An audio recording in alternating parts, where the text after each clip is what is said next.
এখন কথা হচ্ছে এটা আমরা প্রতিষ্ঠা করব কিভাবে, এই তো মূল কথাটা কি।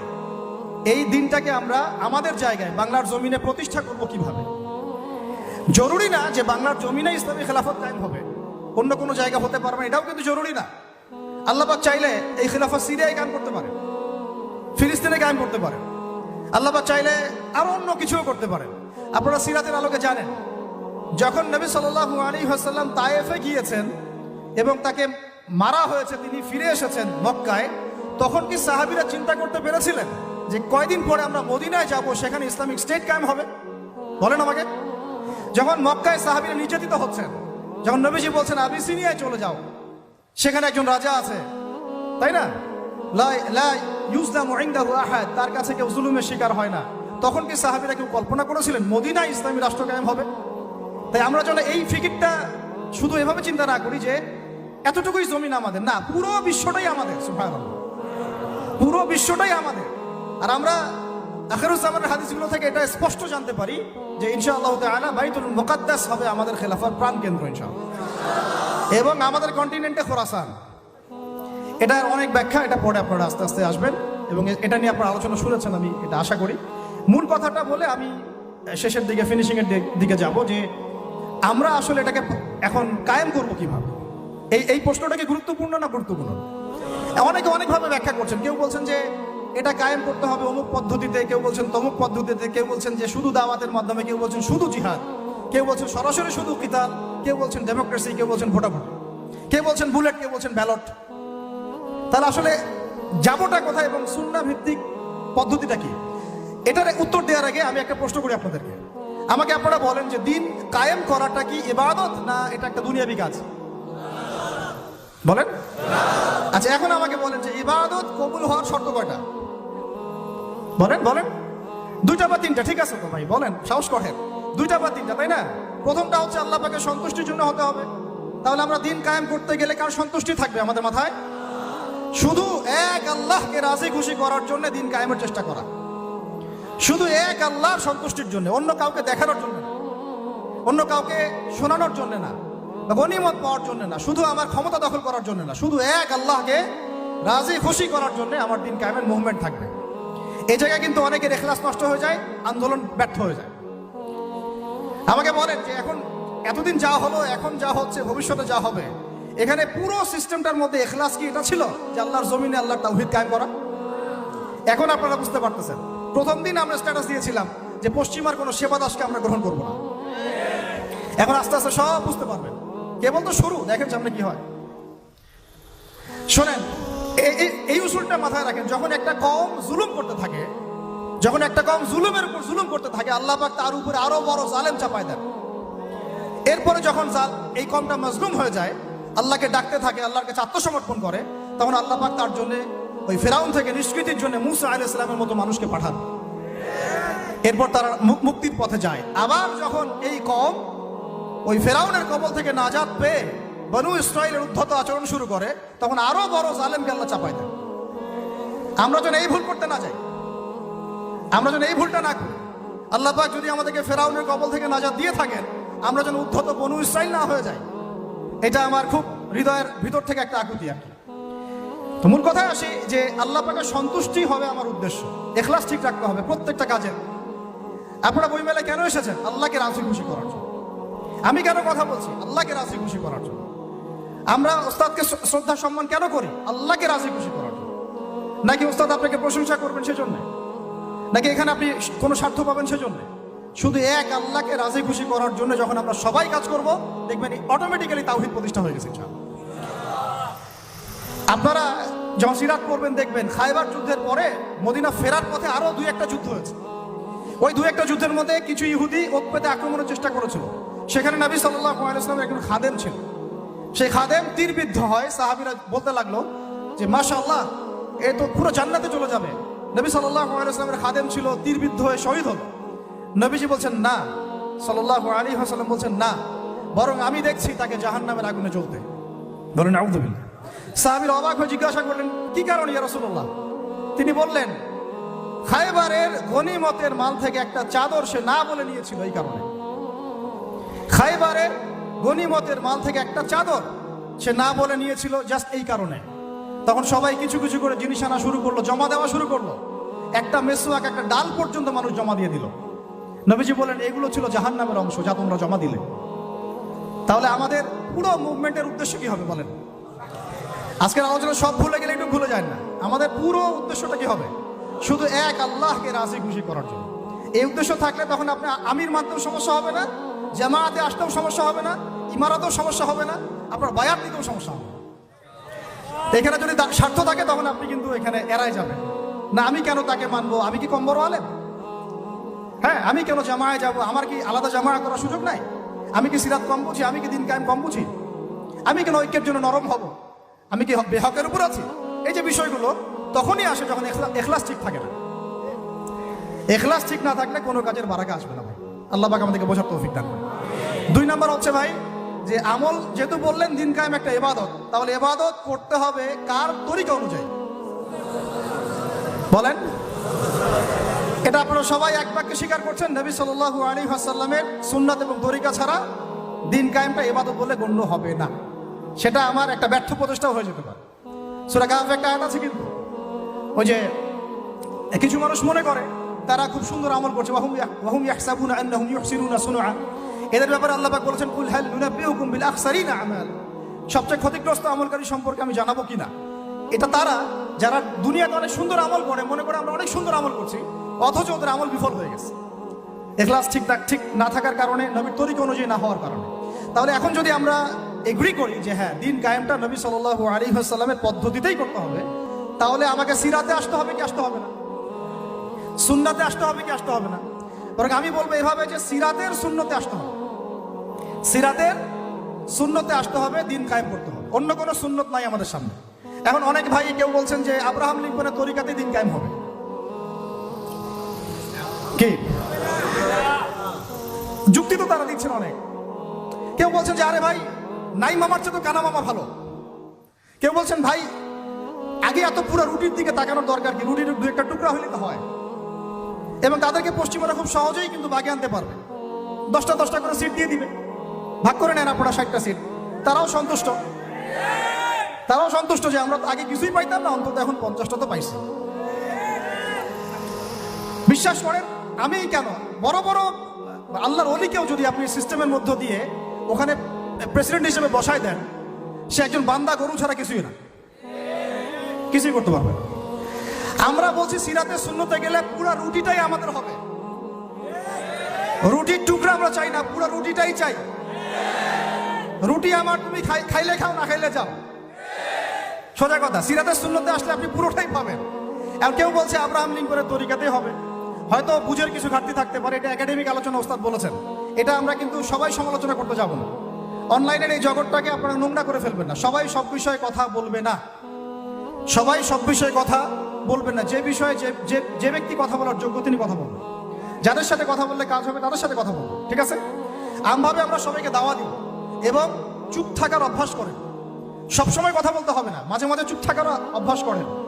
আমাদের একজন বরেণ্য ওস্তাদ তিনি বলেন যে মুতাকাল্লিম হওয়ার যে খায়েশ, এটা একটা হৃদয়ের কলবের একটা রোগ। মুতাকাল্লিম হওয়ার যে খায়েশ মানুষের মধ্যে থাকে যে আমাকে সব বিষয়ে কথা বলতে হবে, এটা অন্তরের একটা রোগের নাম। তো এটা যদি একটা ইবাদত হয় তাহলে সিরাতের সুন্নতে আসতে হবে, আমরা এগ্রিত, ঠিক আছে? এখন তৃতীয় কথা হচ্ছে, 3 নম্বর শর্তটা আরো ডেঞ্জারাস, সেটা হচ্ছে রিজিক হালাল হতে হবে। রিজিক, এই জায়গায় সবাই একটু ফিকির করেন, দেখেন একটু আপনারা আপনাদের রিজিকগুলোকে দেখেন যে কতজনের রিজিক 100% হালাল আছে। এগুলো আমাদের কিন্তু প্র্যাকটিক্যাল কথা। আমরা কিছু খালি তাত্ত্বিক কথা বলে চলে যাবো এমন না, প্র্যাকটিক্যালি ইমপ্লিমেন্টটা বেশি জরুরি এখন। আমি খুবই স্বপ্ন দেখছি, আমরা সবাই স্বপ্ন দেখছি যে আপনাদেরকে দিয়ে হবে ইনশাআল্লাহ। কারণ এই জেনারেশন করে দেখিয়েছে, এবং তারা আমাদেরকে দেখিয়েছে কোন ভাষায় কথা বললে কাজ হয়। এতদিন তো আমরা বলে আসতাম, তো এই ভাষার কথা বললে আপনারা আমাদেরকে অনেক ত্যাগ দিতেন, ঠিক আছে? দেখেন, জালেম জুলুম করলো, মাজলুম দাঁড়ায় গেল। এই তো জালেম জুলুম করলো, মাজলুম দাঁড়ায় গেল প্রতিবাদের জন্য, প্রতিবাদের ভাষায়। আপনারা আমাকে বলেন তো, জালেমের বিরুদ্ধে মাজলুম যখন দাঁড়িয়েছে তারা কি খালি হাতে দাঁড়িয়েছিল? জালেম যখন 2টা মাইট দিয়েছে, মাজলুম কি 2টা মাইট দেয় নাই? জালেমদের অনেকে যখন মাজলুমদের অনেককে শহীদ করেছে, তো জালেমদের দলেও কি কিছু মানুষ মারা যায় নাই? তো এটা কি একটা কনফ্লিক্ট হয়নি রাস্তাঘাটে? তো গণতান্ত্রিক প্রক্রিয়া এই কনফ্লিক্টটাকে আপনি জায়েজ করে নিলেন, তো গণতান্ত্রিক প্রক্রিয়া এই কনফ্লিক্টটাকে আপনি জায়েজ করে নিলেন। কি বলি আমরা? বলি ওয়াকুলিল হাক্কু মির রাব্বিকুম, সত্য আল্লাহর পক্ষ থেকে আসে। আমরা বলি যে অদৃশ্য বিশ্বাস না করা পর্যন্ত কেউ মুমিনই হতে পারবে না। ইমানের কয় পিলার?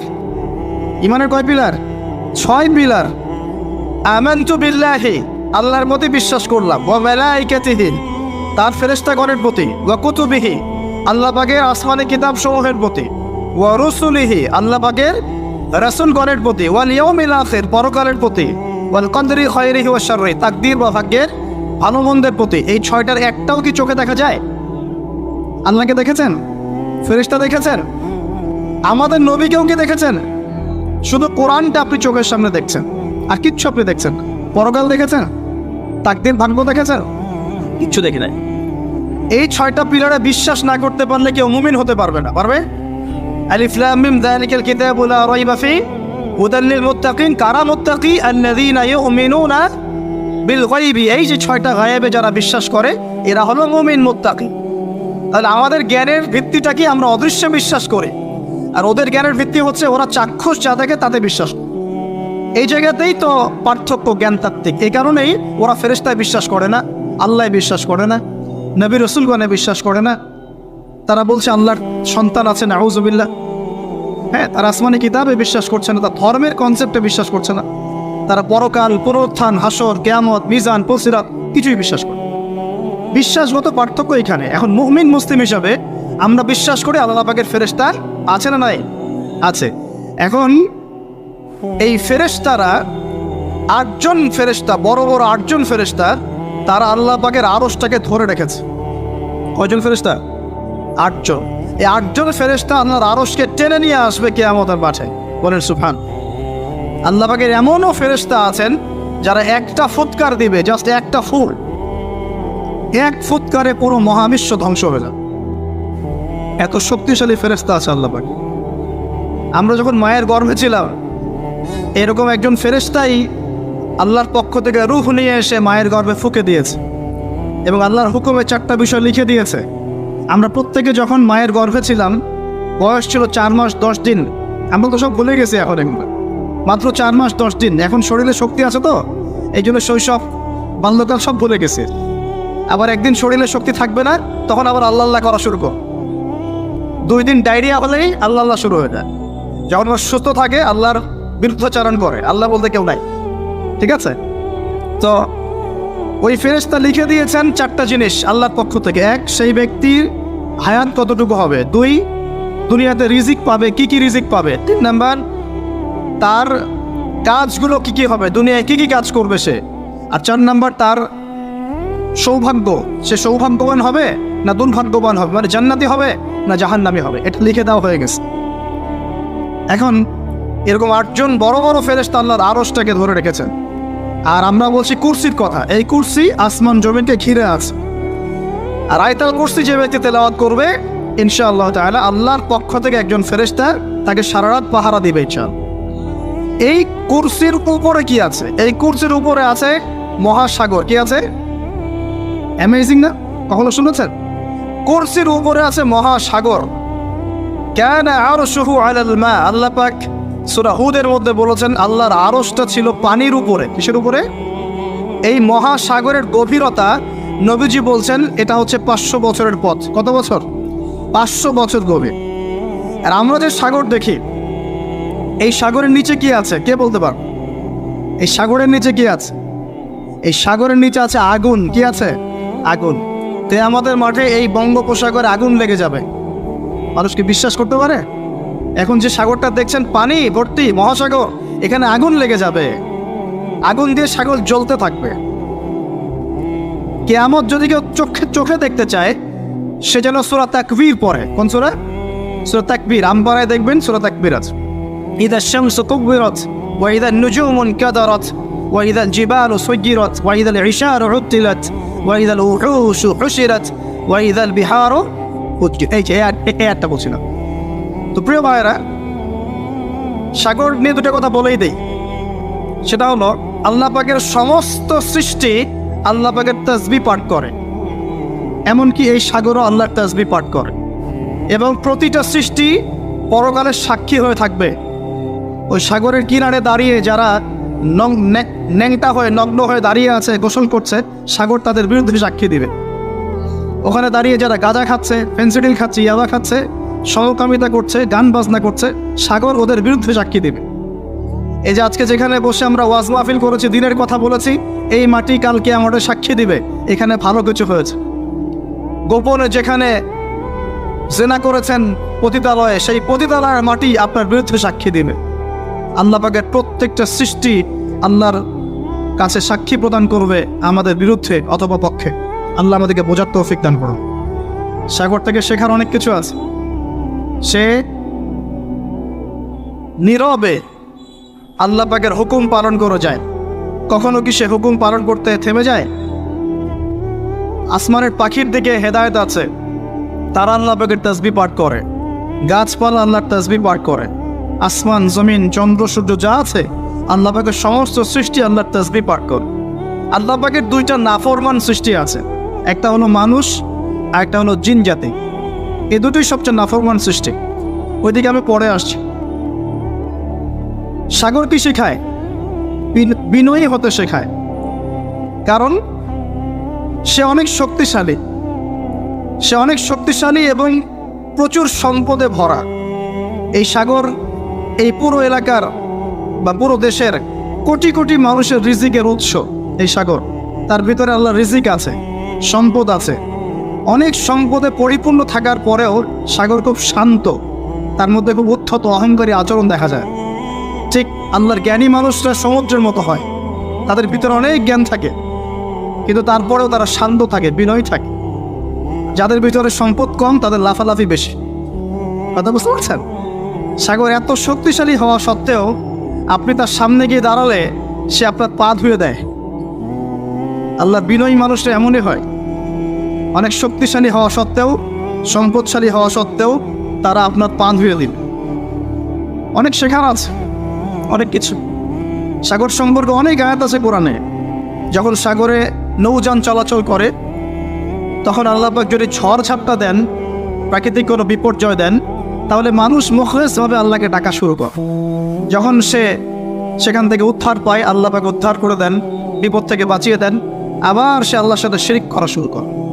এই আয়াতগুলো সূরা ইউনূসের মধ্যে আছে। তো আমরা চেষ্টা করব সাগরের মতো সম্পদশালী হওয়ার জন্য। সম্পদশালী ভিতর থেকে, ভিতরে সম্পদ থাকবে, যেমন ভিতরে জ্ঞান থাকবে, কিন্তু বাইরে বিনয়ী ভাব থাকবে। সাগরের মতো পা ধুয়ে দেওয়ার মানসিকতা থাকতে হবে। এবং যখন সে আল্লাহর হুকুমে গর্জন প্রদান করা শুরু করে, তখন কিন্তু সামন পেছন সব ভাসিয়ে নিয়ে চলে যায়। তাই নর্মালি শান্ত থাকতে হবে। যখন আল্লাহর হুকুম আসবে তখন ছাপিয়েও পড়তে হবে। কথা কি বুঝতে পারছেন? সমুদ্রের মতো অনেক কিছু শেখার আছে। এগুলো শিখতে হলে আগে দৃষ্টিভঙ্গি চেঞ্জ করতে হয়। সাধারণ মানুষের মতো সব দেখলে হবে না, আপনাকে খিদির আলাইহিস সালামের মতো দেখতে হবে। তারপর মুসা আলাইহিস সালাম বলছেন যে নৌকা ফুটা করলেন কেন? সূরা কাহফ কেউ পড়েছেন? সূরা কাহফ পড়েছেন তো? নবী মুসা আলাইহিস সালাম বলছেন নৌকা ফুটা করলেন কেন? তিনি বলছেন নৌকা ফুটা না করলে জলদস্যু নিয়ে চলে যেত। মুসা আলাইহিস সালাম বলছেন নিষ্পাপ বাচ্চাকে হত্যা করলেন কেন? খিদর আলাইহিস সালাম বলছেন এই বাচ্চাকে হত্যা না করলে এই বাচ্চা বড় হয়ে বড় কাফের হতো, পিতামাতাকেও কাফের বানাতো। মুসা আলাইহিস সালাম বলছেন এই দেয়াল কেন নির্মাণ করলেন পারিশ্রমিক ছাড়াই? তিনি বলছেন দেয়াল নির্মাণ না করলে এর নিচে থাকা সম্পদ, এতিম বাচ্চাদের সম্পদ মানুষ নিয়ে চলে যেত। তিনটা প্রশ্নেই মুসা আলাইহিস সালাম বাইরের চোখ দিয়ে দেখেছেন, খিদর আলাইহিস সালাম তার ভিতরের চোখ দিয়ে দেখেছেন। এই যুগে যদি আপনি ফিতনা চিনতে চান, দাজ্জালীয় সভ্যতাকে চিনতে চান, তাদের প্ল্যানগুলো বুঝতে চান, স্বাভাবিক দৃষ্টিভঙ্গি দিয়ে দেখলে হবে না, ভিতরের চোখ দিয়ে দেখা শিখতে হবে। এটা সবচেয়ে বড় কথা আজকের মাহফিলে। দৃষ্টিভঙ্গি চেঞ্জ করতে হবে, তারপরে আপনি ফিতনা ধরতে পারবেন, সমাধানও খুঁজে বের করতে পারবেন ইনশাআল্লাহ। তবে বাস্তবতা কি জানেন? বাস্তবতা হচ্ছে খিদর আলাইহিস সালামের মতো মানুষদেরকে এই সমাজ মূল্যায়ন করে না। যাদের মধ্যে খিদরের মতো অন্তর্দৃষ্টি আছে তাদেরকে সমাজ মূল্যায়ন করে না, তাদেরকে মানুষ বলে পাগল। যেমন নবী সাল্লাল্লাহু আলাইহি ওয়াসাল্লামকেও মানুষ বলেছিল মাজনুন, পাগল হয়ে গেছে। নবী সাল্লাল্লাহু আলাইহি ওয়াসাল্লামকে মানুষ বলছে সাহের, জাদুকর, মাজনুন, ফারিকুল জামাআ, বলছে সাবেঈ, কত কথা বলেছে। আল্লাহ পাক আমাদের সবাইকে কোরআন সুন্নাহ ভিত্তিক জ্ঞান অর্জন করার তৌফিক দেখ এবং খিদর আলাইহিস সালামের মতো অন্তর্দৃষ্টি লালন করার তৌফিক দান করুন। এই মহাসাগরের অস্তিত্ব ওই দুইজন মানুষ যারা একে অপরকে শুধু আল্লাহর জন্য ভালোবাসে।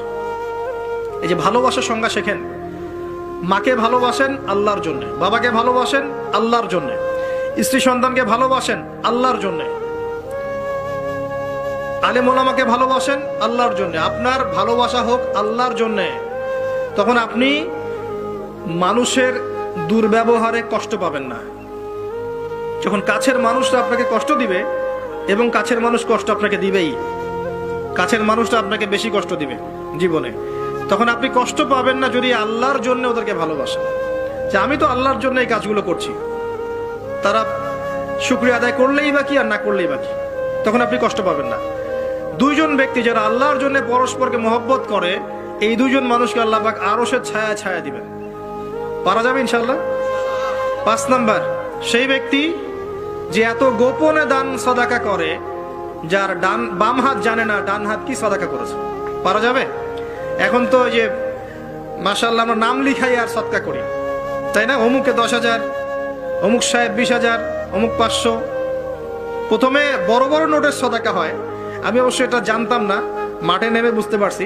প্রথমে বড় বড় ফিগার বলে, কে কে দিবেন 5,000 হাত তোলেন, তারপর 5,000 লেখা হয়, তারপর কে কে দিবেন 1,000 হাত তোলেন, কে কে দিবেন 500 হাত তোলেন, নাম টাম লেখা হয়।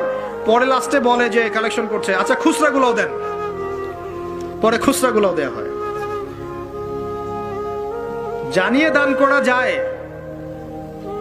অনেক সময় এমন হয়েছে, নবী সাল্লাল্লাহু আলাইহি ওয়াসাল্লাম বলেছেন, কার ঘরে কি আছে নিয়ে আস।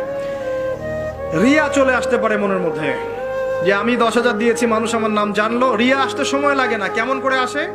আল্লাহর নবী বলেছেন সাল্লাল্লাহু আলাইহি ওয়াসাল্লাম, অন্ধকার রাতে কালো পাথরের উপরে কালো পিঁপড়া হেঁটে গেলে যেমন বোঝা যায় না, রিয়া এমন ভাবে আপনার কলবে আসতে পারে। কিভাবে ঠেকাবেন আপনি? আপনি বুঝতেই পারবেন না। এই যে আপনারা সেলফি তুলতে চান, ছবি তুলতে চান, ভালোবাসেন, আমি জানি ভালোবাসেন, ভালোবাসার অতিরিক্ততা প্রদর্শন করতে চান, একটাই ভয় করি, সেটা হচ্ছে রিয়া। রিয়া বা অহংকার যদি পেয়ে বসে, তার দ্বারা দিনের কোনো খেদমত সম্ভব না। আলেমদেরকে নিয়ে, বক্তাদেরকে নিয়ে, দাঈদেরকে নিয়ে, আল্লাহর পথের যারা মুজাহিদা করে, এদেরকে নিয়ে অতিরিক্ত মাত্রায় বাড়াবাড়ি করবেন না। আল্লাহর ওয়াস্তে অতিরিক্ত মাত্রায় বাড়াবাড়ি করবেন না। যত বেশি করবেন তত তাদের প্রতি মানুষের চোখ লাগবে, এবং চোখ লাগা সত্য, তত তাদের ভিতরে রিয়া আসতে পারে, অহংকার আসতে পারে। কারণ আমরা অত্যন্ত দুর্বল ইমানের মানুষ। আমরা যারা এই যুগে বসবাস করছি, সবাই খুবই দুর্বল ইমানের মানুষ। এই জন্য রিয়া অহংকারের সুযোগ দিয়েন না। মুসাফা করেন, ওকে ফাইন, ছবি টবির সংস্কৃতি বাদ দিয়ে দেন, আমি বারবার নিষেধ করি, তারপরেও আপনার এই কাজগুলো করেন। এতে কোনো ফায়দা নাই, ক্ষতি ছাড়া কোনো উপকার নাই, ক্ষতি ছাড়া কোনো উপকার নাই। এমনকি বিনা কারণে যারা চিত্র অঙ্কন করে বা ছবি তৈরি করে, এদেরকে শাস্তি দেওয়া হবে।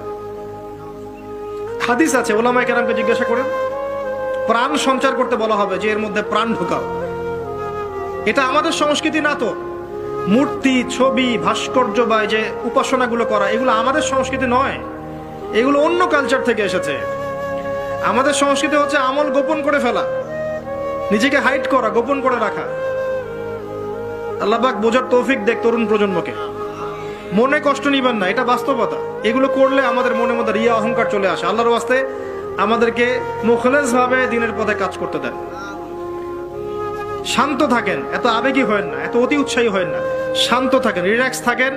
দিনের বিজয় একদিনে এক তাকবীর হবে না, একদিনে দিনের বিজয় হবে না। আস্তে আস্তে আস্তে আস্তে দিন এগিয়ে যাবে ইনশাআল্লাহ। আল্লাহ পাকের একটা সুন্নাহ, আল্লাহ পাকের একটা চিরন্তন সুন্নাহ হচ্ছে, হুটহাট কিছু আল্লাহ পাক করেন না। দিন থেকে রাত হয় কি ধাপ করে হয়?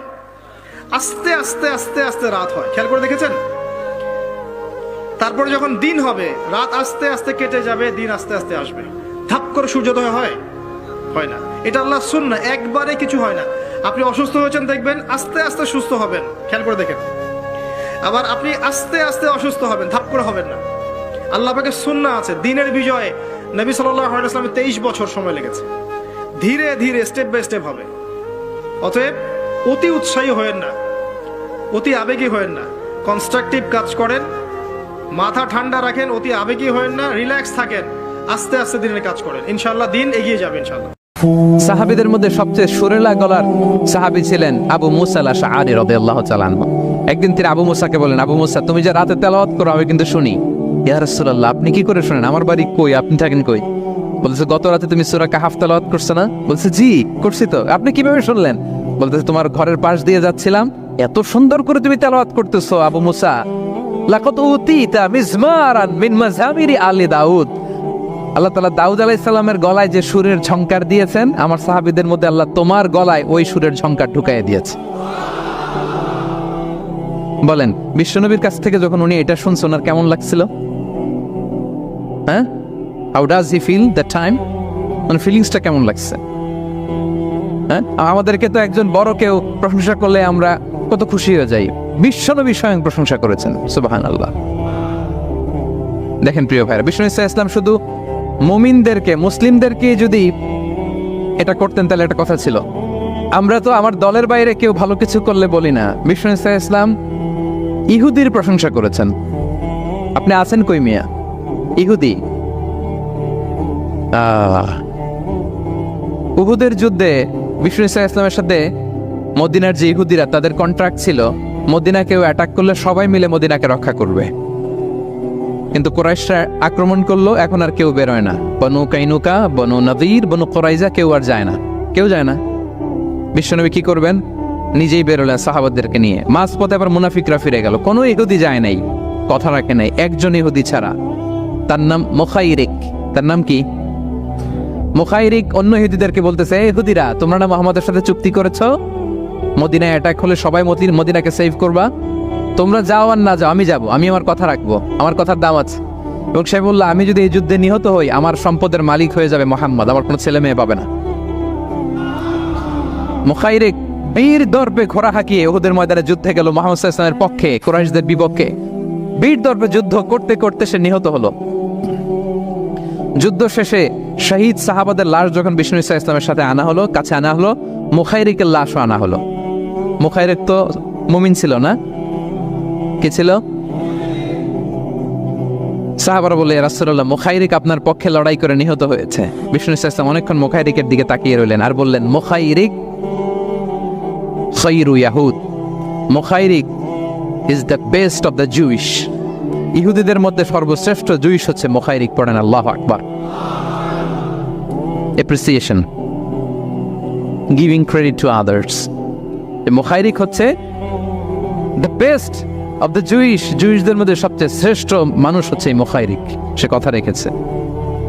চিন্তা করেন, অমুসলিম, ইহুদি, তারপরও তার যে ভালো গুণ এটা স্বীকার করতে বিশ্বনবী কার্পণ্যবোধ করেন, ক্রেডিট দিতে কোনো দেরি করেন? তাহলে এই যে অ্যাডমায়ার করি না আমরা, কাউকে প্রেজ করি না, প্রশংসা করি না, এটা বাজে অভ্যাস। এটা থেকে আমাদের বেরিয়ে আসতে, ভালো করলে ভালোকে ভালো বলবেন, সাদাকে কালোকে, ভালোকে মন্দকে বলবেন, অ্যাপ্রিসিয়েট করবেন। আপনার ছেলে একটা ভালো কাজ করেছে, অ্যাপ্রিসিয়েট করেন, বলেন যে মাশাআল্লাহ তুমি সুন্দর কাজ করছো। একটা সূরা মুখস্থ করছে, ঠিক আছে তোমাকে বাইরে আউটিং এ নিয়ে যাব, ওখানে আমরা ডাইনিং করব। হ্যাঁ, ভাবি সুন্দর করে একটা কিছু রান্না করছে, অ্যাপ্রিসিয়েট করবেন। আজকে কি সব ভাবির পক্ষে হয়ে যাচ্ছে নাকি ভাবিদের পক্ষে? ঘুরে ফিরে ভাবিদের পক্ষে চলে যাচ্ছে কথাবার্তা বেশি। এটা বাস্তবতা। আপনার স্ত্রী যদি আপনার জন্য ভালো কিছু রান্না করে, ভালো লাগলে আপনি বলবেন যে খুব ভালো হয়েছে আজকের রান্নাটা। অনেকে আছে যে তার ওয়াইফ অনেক চমৎকার করে রান্না করছে কিন্তু সে কোনোদিন মুখ খুলে কিছু বলে না, এরকম আছে না নাই? এমনটা করবেন না। এবং অনেক হাজব্যান্ড হয়তো স্ত্রীর জন্য অনেক কিছু করে, গিফট এনে দেয়, অনেক স্ট্রাগল করে, অনেক কিছু করে, কিন্তু স্ত্রী মুখ ফুটে হাজব্যান্ডকে বলে না। এটা বলবেন, মুখ ফুটে বলবেন আজকে থেকে, এপ্রিসিয়েট করবেন, ভালো দেখলে এটা ভালো বলবেন, ক্রেডিট দিবেন। আমার ক্যাপটাউনের ভাইরা পারা যাবে? কয়টা গেল?